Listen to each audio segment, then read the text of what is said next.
اعوذ باللہ السمیع العلیم من الشیطان الرجیم، بسم اللہ الرحمن الرحیم۔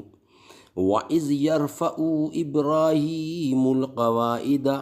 مِنَ الْبَيْتِ وَإِسْمَاعِيلُ رَبَّنَا تَقَبَّلْ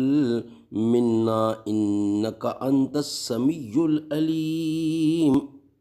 ابراہیم علیہ السلام اور اسماعیل علیہ السلام کعبہ کی بنیادیں اور دیواریں اٹھاتے جاتے تھے اور کہتے جا رہے تھے کہ ہمارے پروردگار تو ہم سے قبول فرما، تو ہی سننے والا اور جاننے والا ہے۔ تیری شعلہ بیانی سے زیادہ کون سمجھے گا، تیری شعلہ بیانی سے زیادہ کون سمجھے گا، لہو کا رنگ پانی سے زیادہ کون سمجھے گا، تیری شعلہ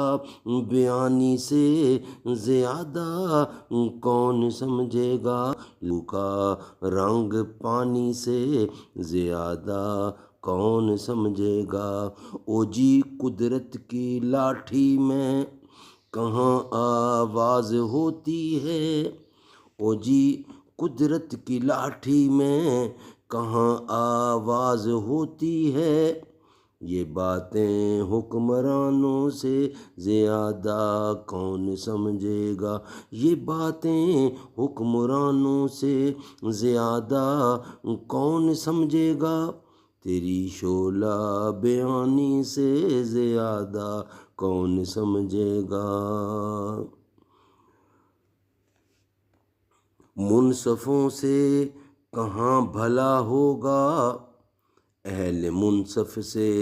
معاملہ ہوگا، ہم نے رب کی رضا پہ چھوڑا ہے، اس عدالت میں فیصلہ ہوگا، جیت کا سب خمار جاتا ہے، وقت نہ شوہتار جاتا ہے، جان جاتی ہے سچ اگر بولوں، جب رہوں چپ رہوں تو وقار جاتا ہے، جان جاتی ہے سچ اگر بولوں، چپ رہوں تو وقار جاتا ہے، سو رائے گاں میرا خون نہیں جانا، راہ گاں تیرا وار جاتا ہے۔